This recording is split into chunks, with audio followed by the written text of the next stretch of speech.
Hi Water Signs, Cancer, Pisces, and Scorpio. Welcome po sa ating channel at ito ay inyong Daily Gabay Tarot reading for July 30, 2024. Please be reminded kung naka-resonate kayo, comment down. Kung hindi ko naka-resonate, ibigay niyo pa sa iba kasi general reading po ito. This is for you, Cancer, Pisces, and Scorpio, ngayong July 30, 2024.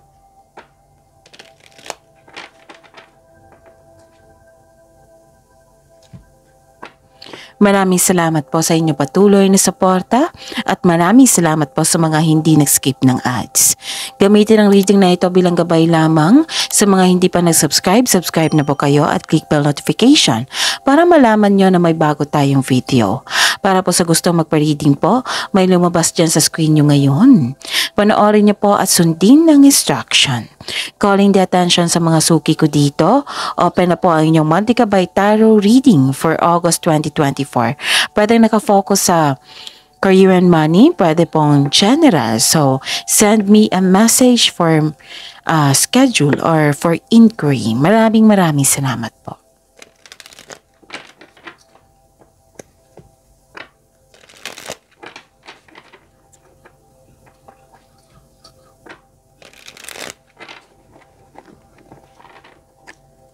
Para po ito sa inyo, Cancer, Pisces, and Scorpio, ngayong July 30, 2024. Spirit's Guide, ano po ang mga ganap para po kay Cancer, Pisces, and Scorpio, ngayong July 30, 2024. I need 3 cards po.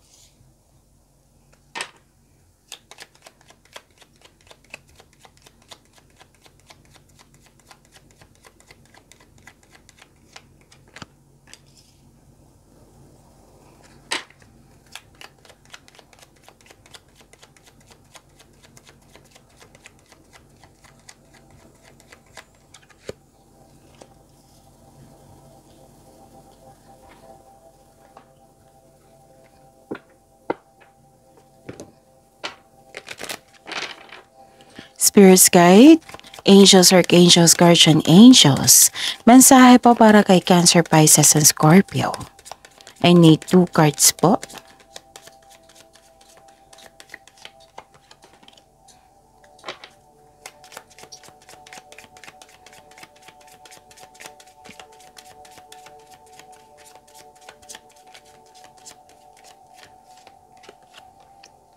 Okay. Cancer, Pisces, and Scorpio. Ngayong July 30, 2024. May nakita ko dito nag-uusap na magkakapatid. Pwedeng direct na nag-uusap kayo, yung personal. Tapos pwede din sa social media, yung video call or group chat. Tapos sabi po ng card dito na wag po daw kayong maniwala sa chismis. Baka maapektuhan po daw kayo. Okay? And may nakita ko dito nag-observe sa inyo eh. Nag-observe siya na may gustong kunin. Mag-ingat po sa taong ito kasi isa tong manuloko, mandaraya. Nag-observe po siya. Basta may gusto siyang kunin sa inyo. I consider this nagsiselos or naiinggit sa inyo. Cancer, Pisces, and Scorpio. Okay. Nakatanggap kayo ng tulong, pwedeng nakatanggap kayo ng regalo or tulong. And higit sa lahat, nakatanggap kayo ng grasya. You're happy kasi nakatanggap ka ng tulong or grasya or regalo. And nakita ko dito, abundance, love is blooming, and the message galing kay Archangel Raziel. I am bringing you esoteric information and symbols and helping you understand spiritual truths. I believe may sinend sa inyo, or what I meant is may mensahe. Okay? And may binigay na mensahe sa inyo. And this is connection to your energy also, to your intuition also. Oo, makinig at mag-connect sa inyong intuition. Kasi I believe, ang sabi po ni Archangel Raziel, may mensahe na para sa inyo. And chakra clearing, sabi po ni Archangel Metatron, call upon me to clear and open your chakras using sacred geometric shapes. May, may mensahe. Oo, may mensahe, kaya connect kayo sa inyong intuition. Okay? Connect to your energy, connect to your intuition, listen to your intuition. Okay? Spirits guide, ano po yung energy ni Cancer, Pisces, and Scorpio ngayon July 30, 2024?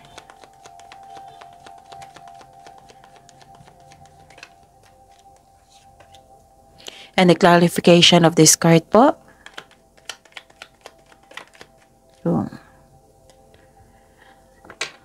Okay.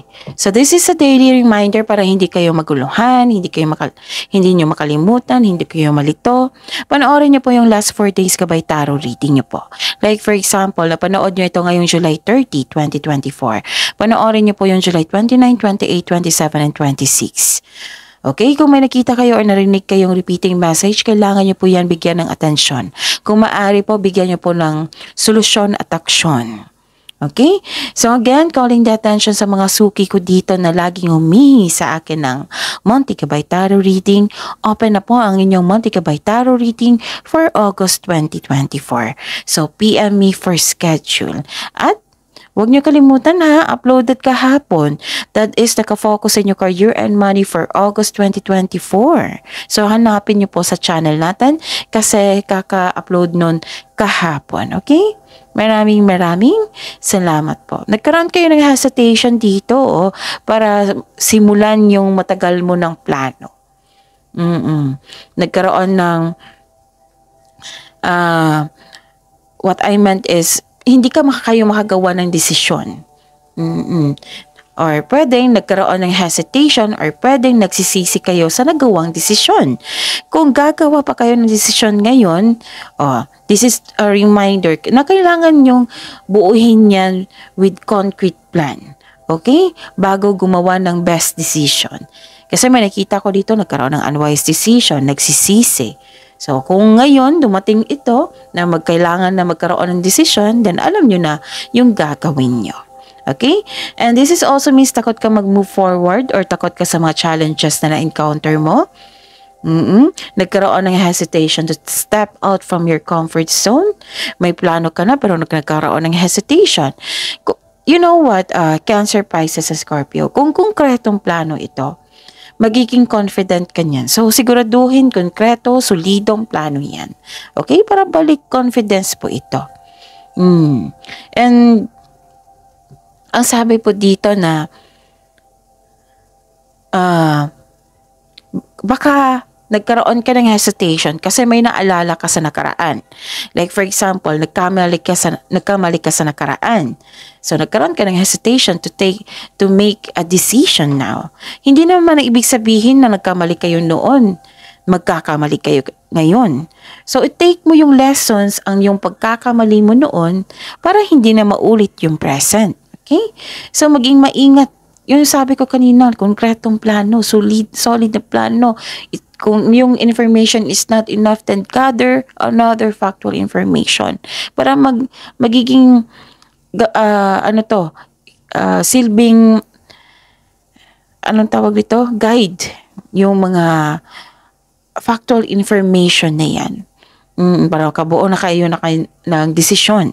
And pwede din may naalala kayo sa nakaraan na hindi kayo yung what I meant is nostalgia, yung may naalala kayo sa nakaraan, pwedeng na-miss nyo or mas mabuti pa yung nakaraan kaysa ngayon, yung may issue dito sa nakaraan. So, sabi po ng card dito, let the memories rest. Nakaraan na yun eh. Mag-focus kayo sa ngayon para may better outcome sa future. Kasi tapos na po iyon eh. Okay? Cancer, Pisces, Scorpio.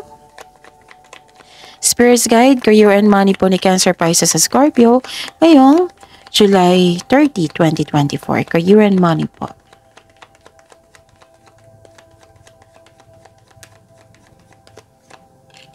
And the clarification po.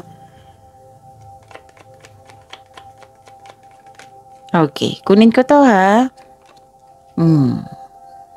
So this is your career and money. Yon, yung sabi ko kanina na may upload tayo kahapon na nakafocus sa career and money. August 2024 po iyon na reading. So, check niyo po. Okay. May nakita ko ditong delayed abundance. Pero at least, diba, abundance. Alam nyo na abundance yan. Nagkaroon lang ng delay. Ito yung sabi ko kanina pa naulit. So, bigyan ng attention ha. May dumating daw na opportunity na hindi nyo napansin. Hindi mo ito nakita kasi you are trying too hard na nakafocus kayo sa isang opportunity na may dumating palang another opportunity. The universe asks you to lose grip and relax. Mag-reconnect ka. Ito yung sabi ko kanina. Mag-reconnect ka sa inyong intuition at mag-ask ka ng divine assistance. So, naulit na mensahe ha. Kailangan yung bigyan ng atensyon yan. Tapos, pag-iingat din sa kaperahan po. Baka nagasta ito, nawala or kinuha ng manlulokong ito. Okay? So, yon. Taasan ng pasensya, mag-ingat sa inyong kaperahan. I-check nyo yung kaperahan nyo ngayon. Kung may offer regarding sa kaperahan, i-check nyo rin. Kasi nakita ko ditong pagkailangan ng pag-iingat sa kaperahan. Okay? Yon. May sabi rin dito na may dumating na opportunity na nagkaroon ng fast action. Actually, ang ganda nito, Cancer, Pisces sa Scorpio kasi mabilis umunlad ang inyong career and money. Lalo na kung may negosyo ka. Lalo na marami kang ginagawa na may potential na magkaroon ng pag-level up, promotion. Kasi ilang cards na po nagsabi dito na kailangan nyo mag-connect sa inyong intuition. Kasi may mensahe. Dito pa lang. Okay? So, repeating message ilang beses na lumabas dito, 4 na card na nagsabi dito. So, kailangan nyo makinig sa inyong intuition kasi may mensahe. Mensahe po ito galing sa universe na kailangan mong malaman at gawa ng aksyon. Okay?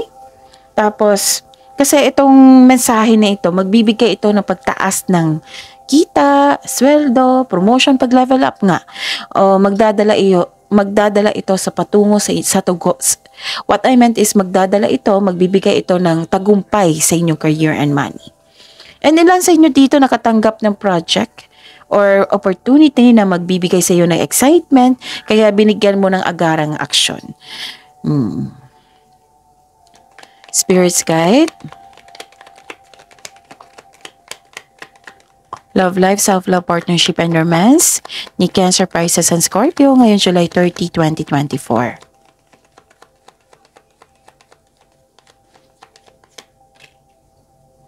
Okay. And a clarification po.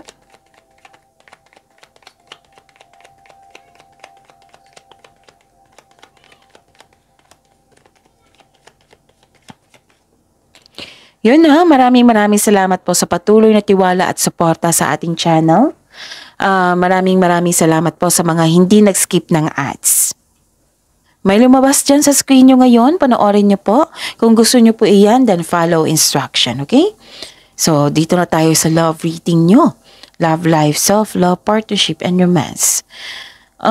Nakita ko dito na balagay kayo sa inyong sitwasyon ngayon. Okay. Ang isang kapareha. Sa mga single dito may parating kayo na isang partner na napakatalino at matagumpay. At maganda siya makipag-communicate. It might be this is a fire sign or an air sign kasi may nakita ko ditong energy nila. And sa mga relasyon sa buhay mag-asawa, ang iyong kapareha ay ginagamit ang kanyang lohika at ang kanyang emotion. Mataas ang pasensya nito. Maari din kayo ito Oo, kasi mataas din ang pasensya nyo. Pero I believe this is your partner.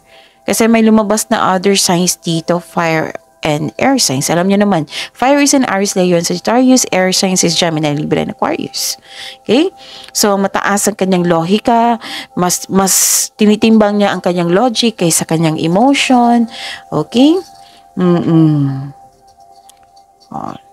Another card na nagsabi dito na trust your intuition. Okay? And nakita ko dito yung pag-alaga nyo sa inyong relasyon. Pag-alaga nyo sa inyong ipon, sa inyong kaperahan. Nakikita ko dito. And, yun. Building stability to conserving resources. Para sa mga relasyon, isa sa inyo naghihintay na ma-establish yung feelings nyo sa isa't isa bago pumasok sa isang seryosong commitment such as buying engagement ring, buying property, or starting a family. Mas nagiging handa kayo. O, gusto nyo maging handa bago pumasok kayo sa isang seryosong commitment. Like, pagkakaroon ng kasal. So, syempre, kailangan na pag-iipon yan kasi gusto nyo ng yung traditional, masunod yung traditional na magkaroon ng reunion sa inyong kasal. O, kailangan kasi na yung ng malaking ipon yan di ba? Tapos, like for example, gusto nyo ng bahay at lupa bago kayo mag-settle. Para sa mga may pamilya dito, may project po kayo, nag-uusap kayo, may project kayo, iningat-ingatan nyo ang inyong ipon para makabili ng mga bagay para sa ikakaunlad nyo. Mas mabuti to kasi mas mabuti ito, para to sa lahat mas mabuti itong magkaroon kayo ng sense of stability bago mag-level up. Para iwas stress, iwas hirap, mas mabuti yung magiging handa. Oo. Magiging handa para settle na. Magiging relax, maging kampante. Para sa mga single dito, hinahanda mo yung sarili mo, yung satisfied ka na sa financial at nagkaroon ng properties. Kumbaga, bonus na kung magkaroon ka ng kapareha na parehas kayo na may sense of stability. Oo, kung meron kayo both niyan, sense of stability, mas lalago ang inyong relasyon. Sigurado yan. And ang iba dito kailangan nyo mag-abroad muna para magkapag-ipon, para sa pagbalik nyo, mag-settle na kayo, ganun. Conservative kayo sa inyong kaperahan, conservative kayo sa inyong relasyon, conservative kayo sa inyong investment. Okay, so this is you. This is so you. Cancer, Pisces, and Scorpio. Magaling kayong humawak ng pera You're saving money for your future, for a specific goal. Pasensya na po kung bulol ako ngayon. Kaya sobrang ingat nyo sa inyong ipon, sa inyong relasyon. Basta hangang-hanga ako kasi may sense of stability dito. Okay? So that's it. See you tomorrow, Cancer, Pisces, sa Scorpio. Please like, subscribe, and click bell button for notification para updated po kayo sa daily tarot reading natin. Maraming salamat.